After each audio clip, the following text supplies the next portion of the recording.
காஞ்சிபுரம் பிரபல எம்எல்ஏ மாமல்லன் மேல்நிலைப் பள்ளியின் கோல்டன் ஜூபிலி ஆண்டு விழாவில் 1000க்கும் மேற்பட்ட முன்னாள் மாணவர்கள் பங்கேற்று 100க்கும் மேற்பட்ட ஆசிரியர்கள் கௌரவிக்கப்பட்டனர். காஞ்சிபுரம் மாவட்டம் மாநகரில் உள்ள தனியார் திருமண மண்டபத்தில் மாமல்லன் மேல்நிலைப் பள்ளியில் கோல்டன் ஜூபிலி 1974 ஆண்டு விழாவில் வேலூர் இன்ஸ்டிடியூட் ஆஃப் டெக்னாலஜி நிறுவனர் அதிபர் டாக்டர் ஜி விஸ்வநாதன், காஞ்சிபுரம் சட்டமன்ற உறுப்பினர் CVM-PI அரசன், மாநகராட்சி மேயர் மகாலட்சுமி, யுவராஜ் ஆகியோர் சிறப்பு அழைப்பாளர்களாக கலந்து கொண்டு மாமல்லன் மாநாட்டு மையத்திற்கான அடிக்கல் திறந்து வைத்து பதவியேற்பு விழா நடைபெற்றது. இந்நிகழ்வில் 1000க்கும் மேற்பட்ட முன்னாள் மாணவர்கள் பங்கேற்று 100க்கும் மேற்பட்ட ஆசிரியர்கள் கௌரவிக்கப்பட்டனர்.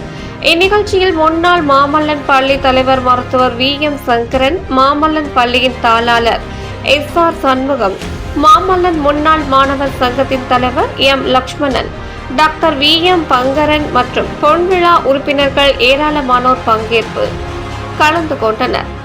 பேட்டி முன்னாள் மாமல்லன் பள்ளி தலைவர் மருத்துவர் VM சங்கரன் மற்றும் மாமல்லன் பள்ளியின் தாளாளர் SR சண்முகம்.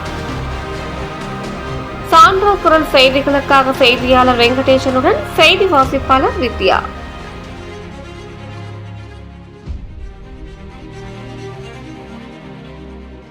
50 ஆண்டுகளுக்கு எப்படி வளர்ந்துருக்கு அப்படிங்கிறத ஷார்ட்டாக சொல்கிறேன். 74 ஒரு 5 பிள்ளைகள் LKG பிள்ளைகள் அதை வச்சு நடத்துகிறோம்.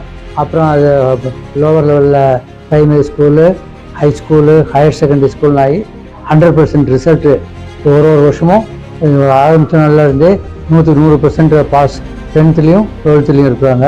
ஸ்டேட் லெவலில் உள்ள ரேங்க் ஹோல்டர்ஸும் இருக்கிறாங்க. அப்புறம் இந்த பள்ளிக்கூடங்கிறது சிறப்பாக நடந்து கொண்டிருக்கிறது. ஸோ இந்த 50 ஆண்டு செய்திகளை உடனுக்குடன் தெரிந்து கொள்ள சான்றோர் குரல் பக்கத்தை ஃபாலோ செய்து கொள்ளுங்கள்.